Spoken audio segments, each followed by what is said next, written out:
Thank you very much, Sophia, for inviting us. I'm very happy to be part of this event. I think I met some of you during the event in Muscat last year, and I'm happy that you are following up on this. And let me start by sharing my screen. So in this presentation, there is a slide by me and also my colleague Petra. And after I present, I would like that she continue presenting, and also our colleague Ludovic, and then we open for discussion. But if you would like to open the discussion between each presenters, it's okay for us also. So let me share this screen now. I think you will see it, I hope. Do you see my screen? Yes, but not in the full screen mode. Okay, I don't see it at all. Okay, so just bear with me a bit. I will put here, but my computer is a little slow. Yes, now it's great. Okay, very good. Thank you. Oops, no, just a sec, sorry.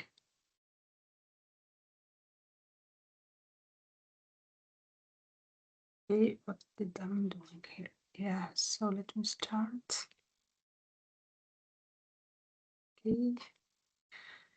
Okay, so I think you have it, right? All good. Yes, it's okay. Thank you very much. So the title of the slide is What Statistics Tell Us About International Trade of Plastic and Non-Plastic Substitute. But I would like to put you in the context and also introduce to my colleague Ludwig's presentation later. So what I would like to share with you and with all participants, maybe I think it's important for them. So, okay, it doesn't work. Okay, there is something wrong. I cannot go to the other slide. Oh, yes. Okay, so to put things into context, I would like to tell you about the United Nations work on SDGs and the transition pathways. So the UN SDGs transition pathways show how countries can shift actually toward healthier, greener, and more resilient societies.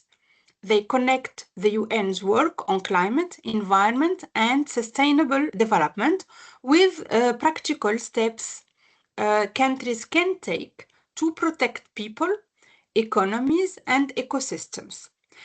The pathways, as you see here, are 6, and they highlight where investment and policies can drive real change, from clean energy and food systems to health, biodiversity, and climate action, helping countries move together toward a sustainable future.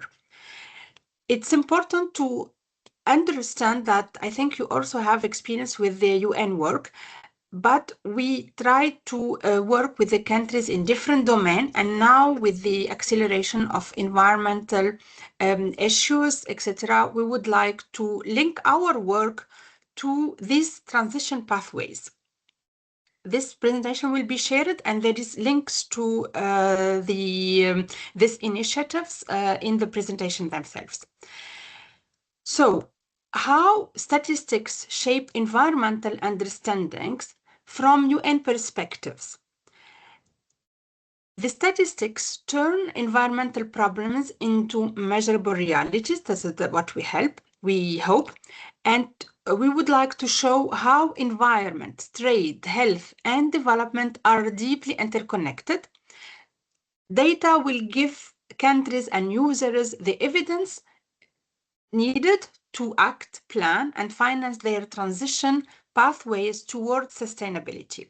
And of course, without the reliable data, climate and environment action cannot be planned or financed, right? From UNCTAD perspective, we look at 3 components: trade, development. Actually, UNCTAD is United Nations for Trade and Development. So we look at any statistics related to trade, to development, and also to environment, more from trade perspective. And these actually this work on all the statistics are available online, and we will try to show you later. Let me first give you a few initiatives of UNCTAD statistics work that would complement what my colleagues will present.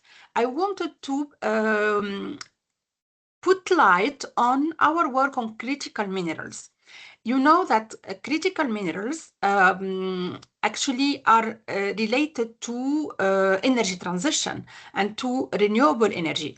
So in UNCTAD, we developed actually a list, or we identified a list of critical minerals that are relevant for energy transition. And we try to track trade and market trends for example, lithium, cobalt, rare earth. These are essential for renewable energy.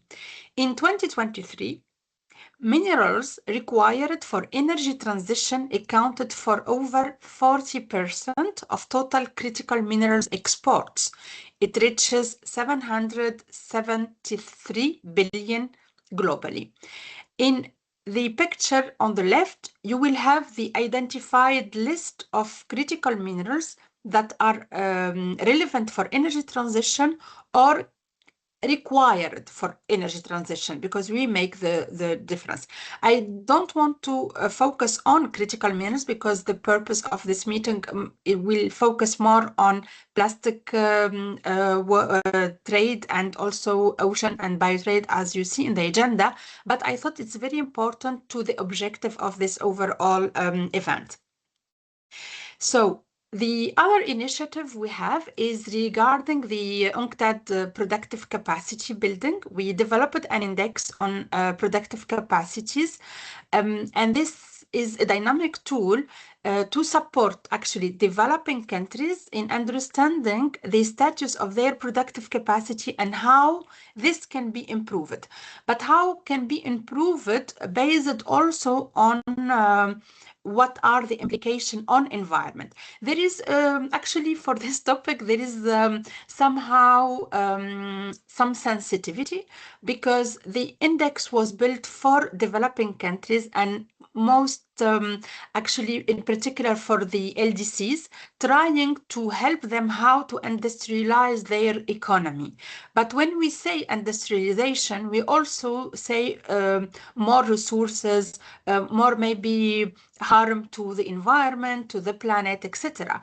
But from UNCTAD perspective, we are trying to take into consideration these aspects while helping countries to become more producers, but not more producers in terms of just producing goods, but how to help them add value to their actually, for example, minerals. The developing countries has a lot of minerals that are exported to the rest of the world, but without processing. So, for example, how to add value to these minerals, so to boost their economy at the same time to take into consideration the environment. This is not easy topic at all, okay? So there is a big issue, for example, with energy, how to include renewable energy in this framework, etc. So just to give you this point of view and invite you to look at all our work with member states on this productive capacities building.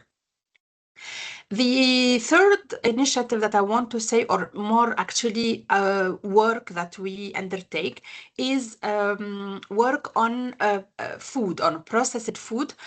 We developed a database called Data for Food Processing.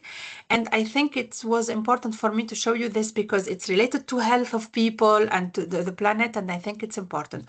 So we developed this database where we track the processed food. It's a work with the WHO, World Health Organization, that we carried out 2 years ago or 3 years ago, and the database now is online that you can access, and it shows the trade between countries. And as you see here in the map, this food trade, exports of food, based on their processing.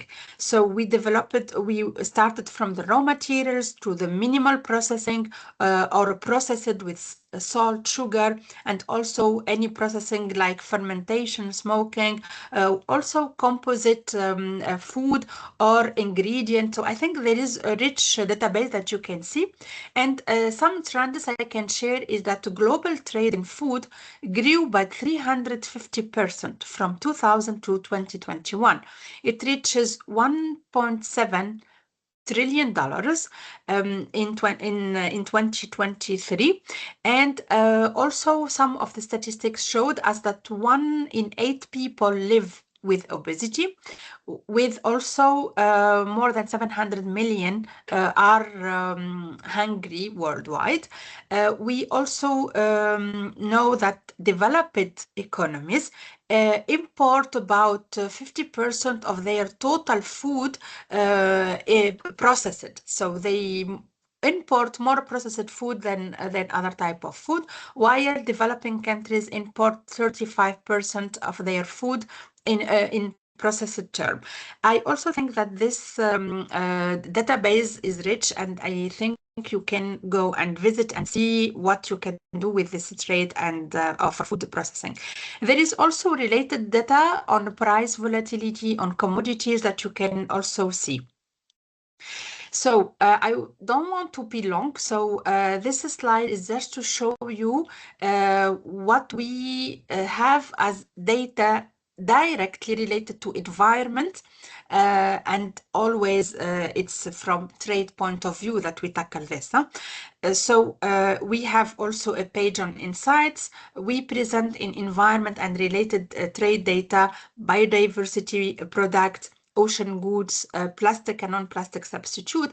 And these topics I would like to let my colleagues Petra and Ludovic present you more deeply what we did, the initiatives we took, and also how to use the data that we develop into projects. And I think this is will be more with the colleague Ludovic on using ocean and biodiversity trade and put them in practice.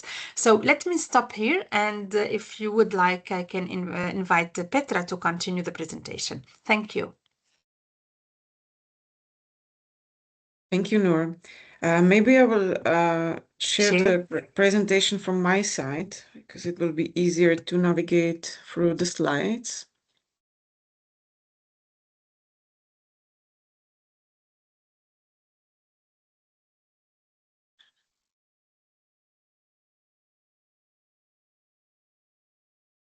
Oh, okay.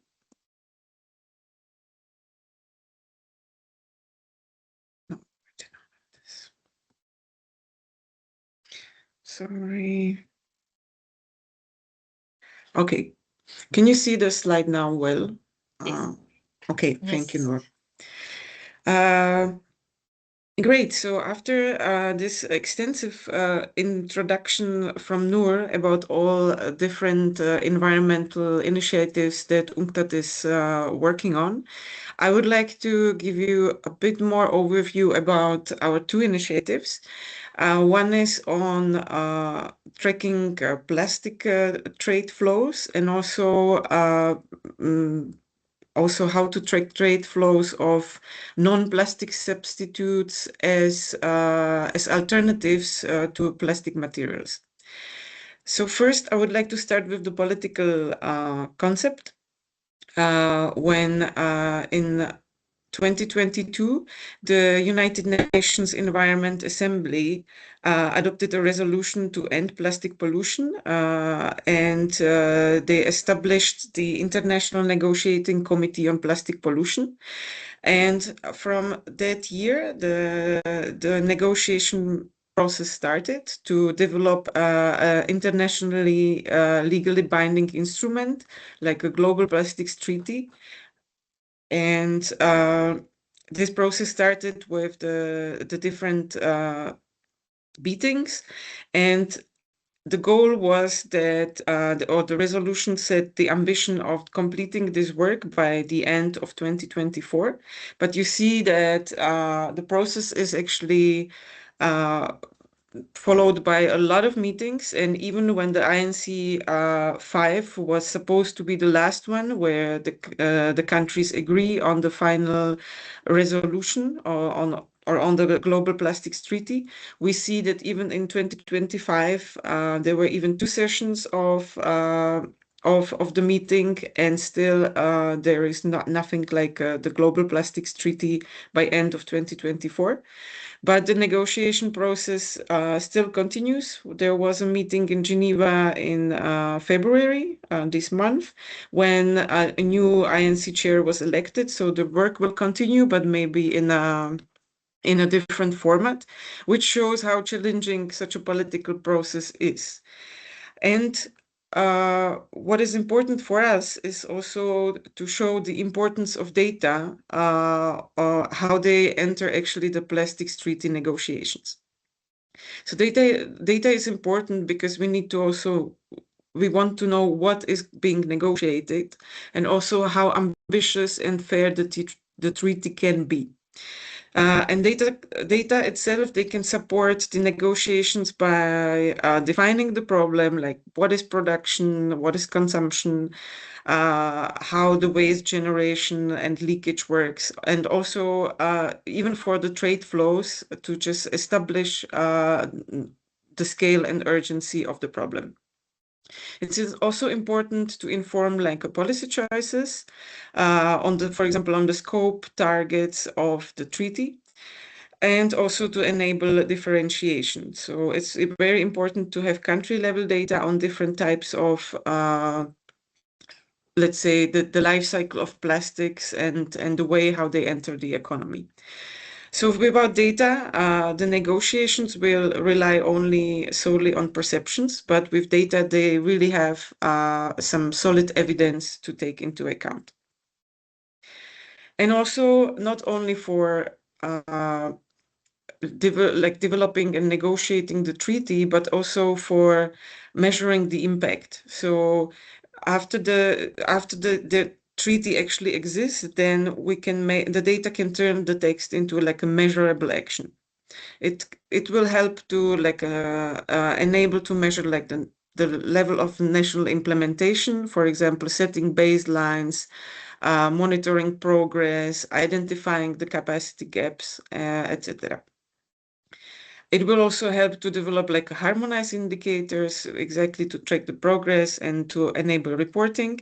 But it's also very important for policy making. So data can really help to anticipate impact and to avoid unintended consequences. So the data is very important. It's foundational also for measuring the impact. So how the work on UNCTAD's plastic data started? There was a project launched in 2019. It was called Governing Plastics, the Global Political Economy and Regulation of Plastic Production and Pollution. It was a project for research and policy dialogue. It all started here in Geneva, and it was bringing together a group of experts from different fields, from academia, international organizations, and different stakeholder groups, to focus especially on the supply side of plastic production and pollution at the global level. It brought together different universities and different researchers, and at the end there was a methodology that helped us to develop the plastics data set that is now available on UNCTAD website. How the data set was created? So we started with data coming from the UN Comtrade, which is a very comprehensive database on trade flows, including like value and volume, by a very detailed information that is available. Well, the classification is based on the Harmonized Commodity Description and Coding System, simply HS. And the data are also reported by partners. The commodities are described in different hierarchies, so it depends on the level of detailed information available, but we are currently collecting the data by 6 digits, which allows us already to collect the detailed information to distinguish the plastic products. The data set is still labeled as experimental because we depend on the data that are based on UNCTAD, meaning that we only show data that are reported by countries. We don't do any further analytical work to fill gaps or to estimate data in the data set. And based on this aggregated amount of global plastic trade, we can, for example, here you can see a simple graphics that say that the amount of global plastics traded, if we look at it as a country, then the plastics will be the 4th largest exporter in the world. So the use of HS codes is helping us. It's not only for plastics products. I'm talking here also about the other products that are other environmental data sets that are available in UNCTAD webpage. It helps us to have this detailed set of commodities. But the disadvantage is that these codes are primarily designed to classify goods for custom purposes, meaning that they don't really represent the material composition of the products. That would be an information we would like to have to tackle the environmental implications of trade. Here you can see that most of the plastic products are classified under the chapter 39, which is related to plastics. But we know that plastics is embedded also in other products, and which means we went beyond that when developing the methodology. So what we currently have on UNCTAD website is tracking products based on different life cycle of the products, meaning we track them from the primary forms to intermediate forms. Then we have also the products like intermediate manufactured products, final manufactured products, and then also plastic waste. But what was also interesting for us was to derive other indicators, like other type of plastic products that can be interesting to our users. For instance, like a synthetic textiles, plastic packaging, or like a synthetic rubber. Sorry, I think there is this. Yeah. So I would like to show you just a few key messages that we can derive from our databases. Based on the data we have available, we can say that the plastic trade represents around 5% of global merchandise trade. We see here on the graph that the global exports even more than doubled in value since 2005. And they reach currently around 1.2 trillion US dollars. We also can see the structure of the plastics trade, where it's clear here on the second graph, which represents the volume in metric tons in millions, that still plastics in primary forms are the main traded forms of plastics, or around 50%, a little bit more than 50%. But we see the growing importance of final manufactured plastic goods. Since this database became very important, we also realized that there is a growing interest in tracking alternatives to plastics, for example, reusable, biodegradable, and compostable materials. So based on this demand, we also wanted to know how these materials and products are traded. So we derived a new database, which is called non-plastic substitutes dataset, where we are tracking different materials such as natural fibers, agricultural waste, glass, aluminum, and also products made of these materials. UNCTAD has identified almost 300 HS codes for such materials that can perform the similar function as plastics.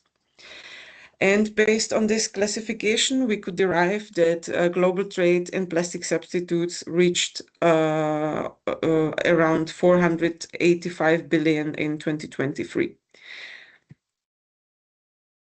This helps us also track the progress compared to plastic products. And you can see here on the left side, we have a value of these materials. So we see clearly that the value of plastic is dominating, but both show a growing trend compared to 2005. But on the right picture, there is a volume of these materials where we see a different trend. Like the trend is growing, but we see that the volume of non-plastic substitute is way higher than plastics, and this is given by the type of materials. Plastics are usually very light and traded in a small amounts. When we compare to non-plastic substitutes, for example, glass, aluminium, or paper, which are actually heavy or traded in big bulks, which creates the higher volume of these products. There is a little decline in the recent year, but this can be also given by the non-reporting countries. So whenever we have more data, we correct the database so that we have a better picture of what is happening. What the database also show us is that 1/3 of the total of non-plastic substitutes exported in 2023 were actually products with value added. So we see that still raw materials represent most of the trade compared to value added products. But when we look on the structure and the materials really traded, the main are still raw minerals or products made out of the minerals, and also products made from natural fibers on the plant or tree basis. Also, what non-plastic substitutes represent is an opportunity for developing countries, because we see that the trade is still dominated by developed economies here, but we see the growing importance of developing economies. On the right graph, you can also see that the trade is still dominated by Europe and Asia, where also intra-regional trade is very strong. And we see that, for example, Africa, the trade accounts only like a 3% of the global trade. So there is a clear opportunity how to improve their economies by also providing these type of materials and products. What is also important to mention is that measuring something like plastic substitutes, it's a system that is very complex. So we can see the life cycle goes through different stages, from production to consumption, and also like a waste generation and disposal. But when we look on the trade aspects of this complex system, it's actually overarching and covering all of these processes. And from that reason, it's also very important to come up with some international harmonized system how to measure these parts of the process. What is a big success this year is that after years of developing statistical guidelines for measuring flows of plastic throughout the life cycle, the guidelines were published just this month. And it's a publication that was developed by UNEP and UNITAR, like two UN organizations, but in consultation with national statistical offices and international organizations and researchers. And they are fully aligned with international statistical standards. So this really helps us to bring together different monitoring frameworks, because UNCTAD is focusing on trade, other organizations focus on production, some focus on waste generation, and this will help us to bring the data together and make them harmonized for better monitoring purposes. And my last slide is about another initiative that is bringing together different partners. We call it a Global Partnership on Plastics Pollution and Maritime Litter. And they also developed a global plastics hub where you can find a lot of important information about even country practices, all the guidelines, all the data that are available. There are also training materials. So if you are especially interested in this type of work, this is definitely a good platform also to follow. It brings together different stakeholders of the process, people like governments that are participating in the negotiation process, but also all involved international organizations, but also private sector, academia, and civil society. So I would like to finish with this slide. Thank you very much for your attention, and I would like to pass the floor to Ludovic to continue presenting our work. Thank you. Thank you. So just to continue on Nour and Petra's presentation, can you see my screen? Yes. Yes. Okay, thank you. So we covered plastic and non-plastic substitutes. Two other environmental databases that we host in UNCTAD. The first one is Trade in Ocean Goods and Services, and this was developed 3 years ago through a collaboration between the statistics and the environment branch in UNCTAD.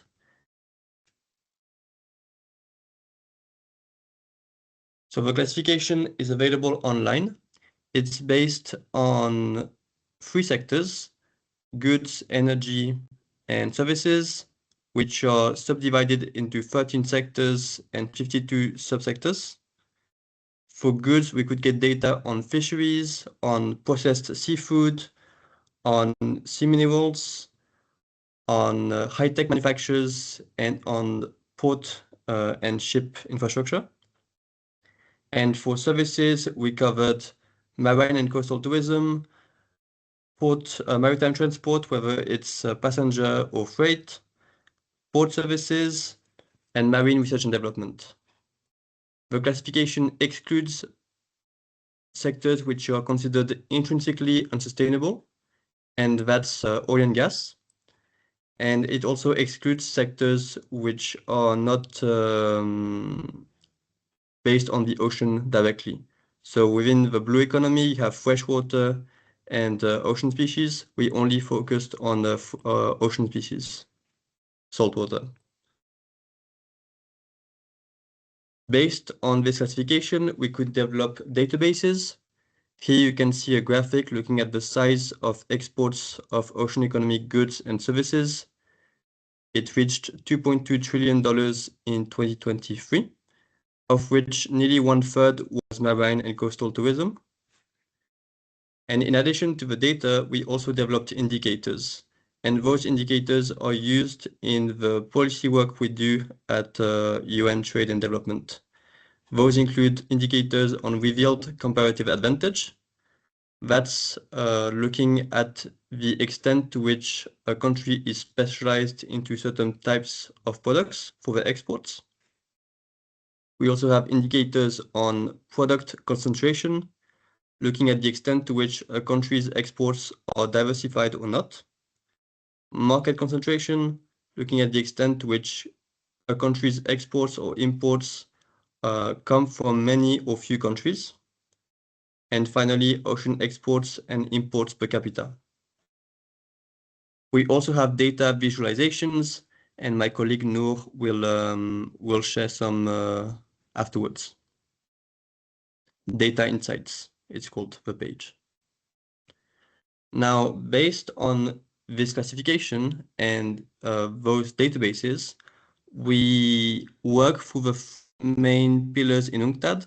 So in UNCTAD, we have 3 main areas of work, which are research and analysis, technical assistance, which means supporting developing economies integrate into the world economy in a manner that is sustainable, And finally, consensus building, which is about multilateral discussions and finding agreements among countries. In 2025, there was a lot of consensus building at the ocean level. We had the 5th UN Ocean Forum, which was organized by UNCTAD in Geneva in March. There was the 3rd Ocean Conference organized in Nice in France. And there were several agreements that entered into force. The WTO, so the World Trade Organization Fisheries Subsidies Agreement, entered into force in 2025. And the BBNJ, which is the agreement on the high seas, areas beyond national jurisdiction, will enter into force, in 2026. Here you can see a publication that we did based on the data, looking at the GSTP. GSTP is a trade agreement between countries in the Global South, and we looked at exports of fisheries and agriculture across the Global South and found that many of the exports were complementary, meaning that there was less competition between developing economies than expected in this sector, as they traded different types of species. Now, before I move on to biodiversity, I would just like to show you some of the policy work we've done. So this is a recent publication called the Global Trade Update.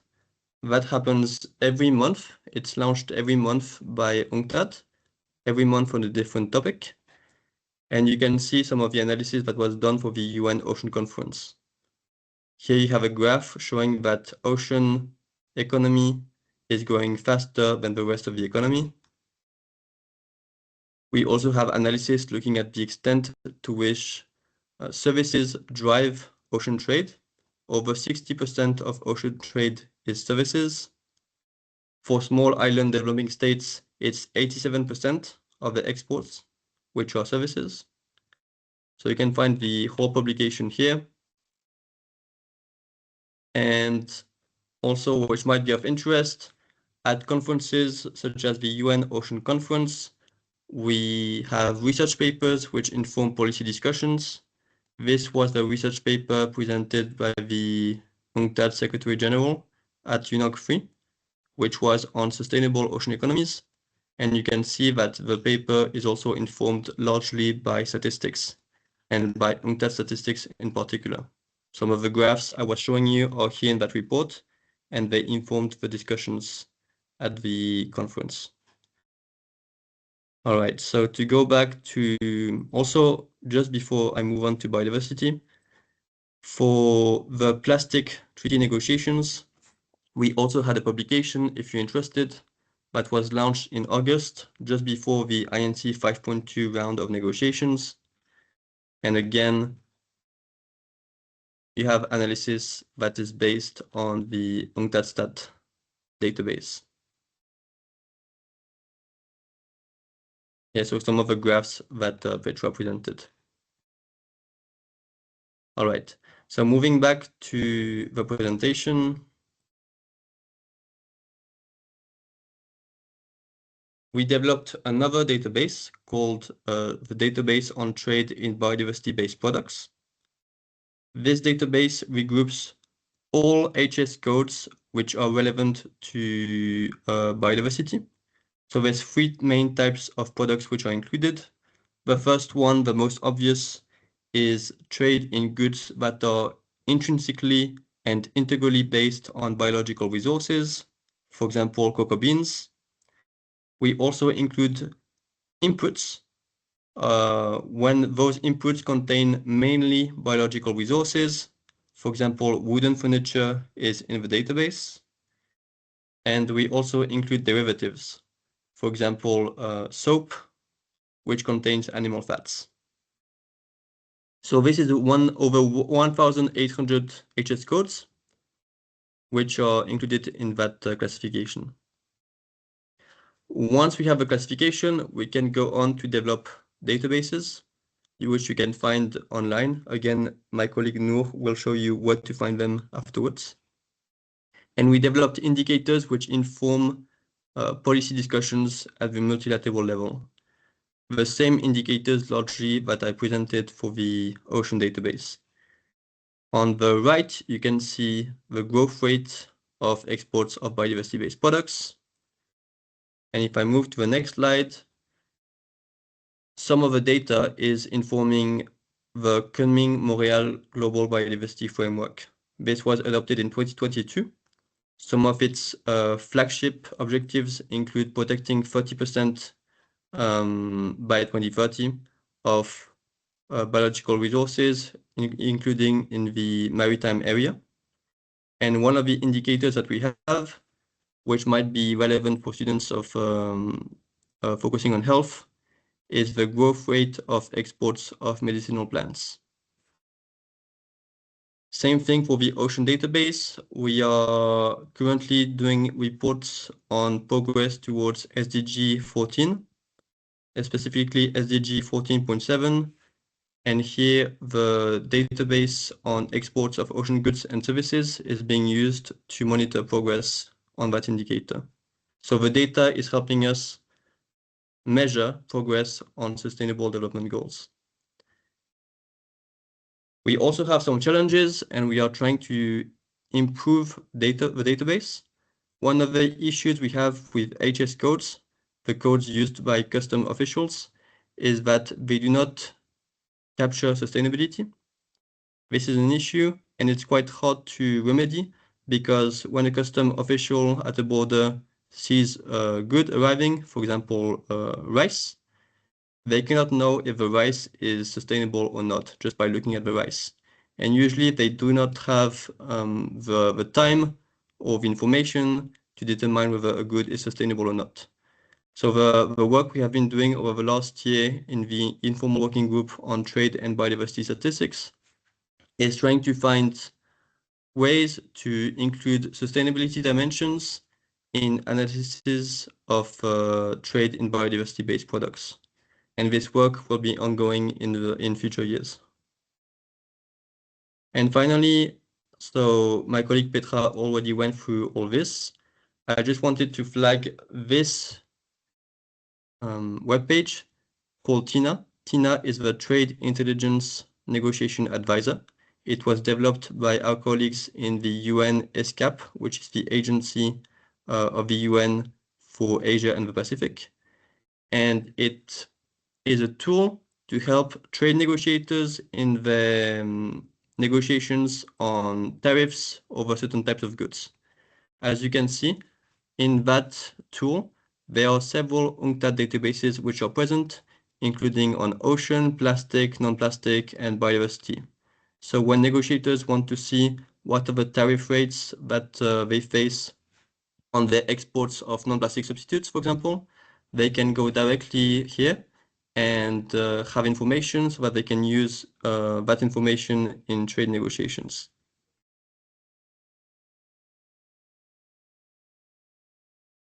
So I think that's it. Yes. I'll pass the mic back to my colleague Nour. Thank you. Thank you very much, Ludovic, and thanks a lot, Petra, for this presentation. So, Sophia, do you want that we open for discussion, or do you want me to do the tour, as mentioned by Ludovic and Petra, on what we have online? How do you? Well, briefly, if anybody has any questions to ask. No one else. I actually did have a question. When it comes to the HS codes, is there, I guess, a process for integrating new HS codes as new plastic or plastic substitute products get developed?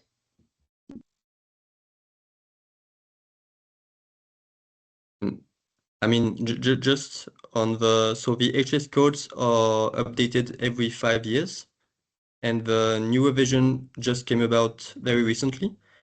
And one of the main changes in the new revision is the inclusion of many HS codes to target specifically plastic and non-plastic substitutes.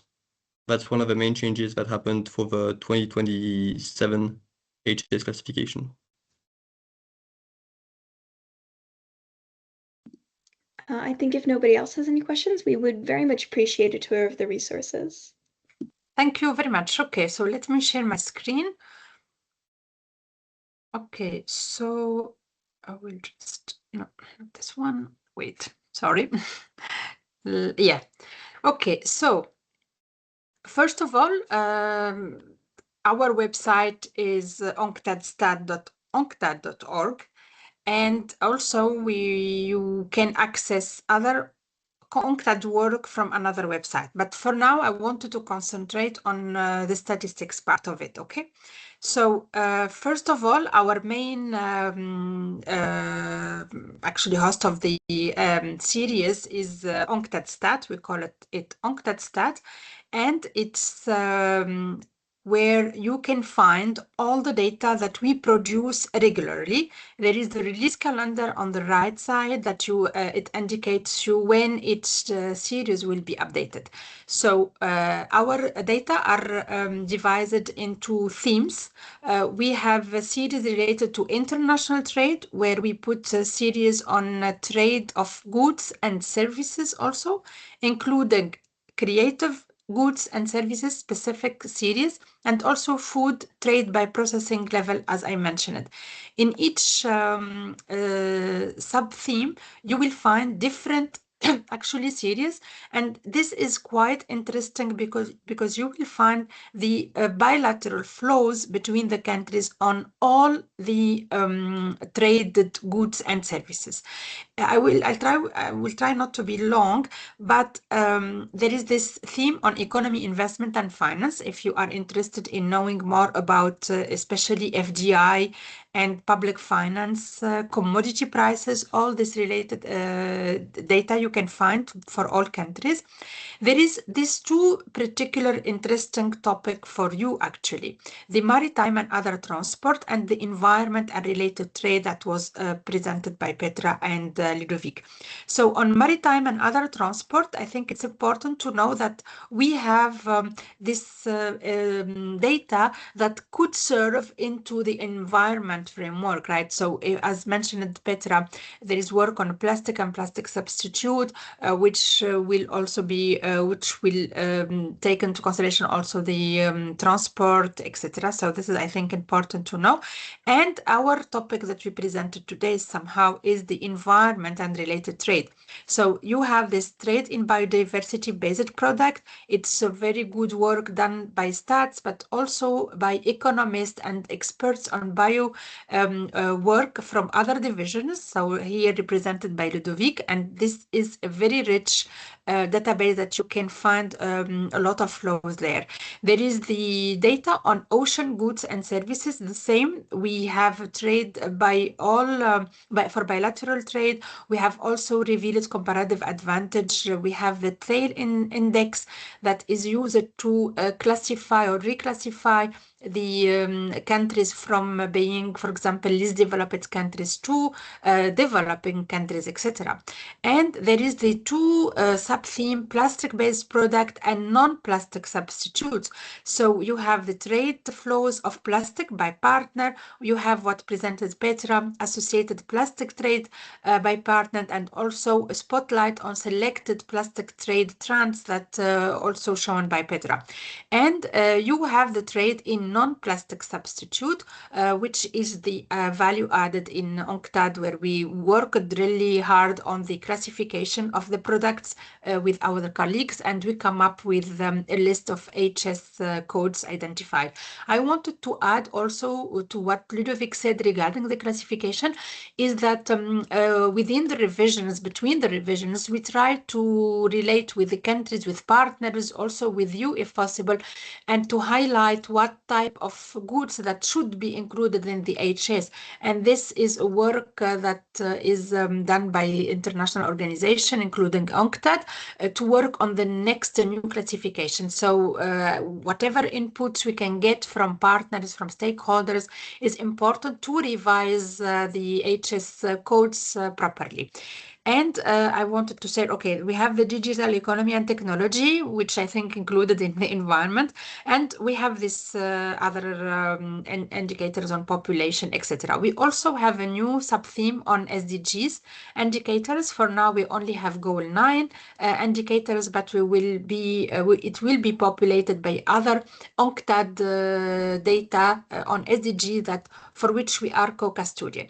So let me now go straight to the maybe important part or the funny part of it, which is the actually the data insights. So we have developed insights for each of the series. It's populated bit by bit while we update all the series. So what is interesting here to see is that we have for each theme actually insights that you can use in your presentations, you can use in your actually studies, etc. And we try to put some light on trends with a small text that can be easily digestible.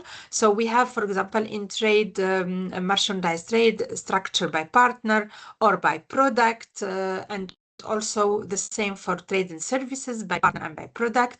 We have the specific creative goods and services data, as well as the food and by processing level that I showed you in the beginning of my presentation. I think it's interesting to go and visit it. Now, actually the topic that we presented deeply today is the environment, and some of the slides of the graphs was presented by my colleague Ludovic and Petra. So in the environment and related trade, as I showed in my presentation, you have these different topics, so biodiversity, ocean, plastic and non-plastic, and in each sub-theme, you can have this visualization that Ludwig presented, and I think they are really very good. This presentation of figures are work from statistician combined with economist knowledge and experts to come up with actually the essence of the information. Here we present, for example, this regions, products exports, and some text that explain you a few trends here related to COVID or whatever. And you have this specific light on food, beverage, and pharmaceutical data with a small text that is easily digestible, that you can use. You can know exactly what is going on global trends in one site. So I think this is very interesting. And you have the same for ocean goods and services. That is very, I think, important. The same thing, we try to put small text to explain how things are and to explain the trends in a very digestible way. And of course, the plastic-based product and non-plastic substitute. If we look at non-plastic substitute, you will have this trends on global actually exports, as well as the regional exports of trade of this actually product. And you can find also some insights on the distribution of the specific products that are shared. And last thing I want to share also here, so you can go through this to see, but also common country profile. I think this is something interesting. For now, it's what we call OLED country profile, but this is what we have.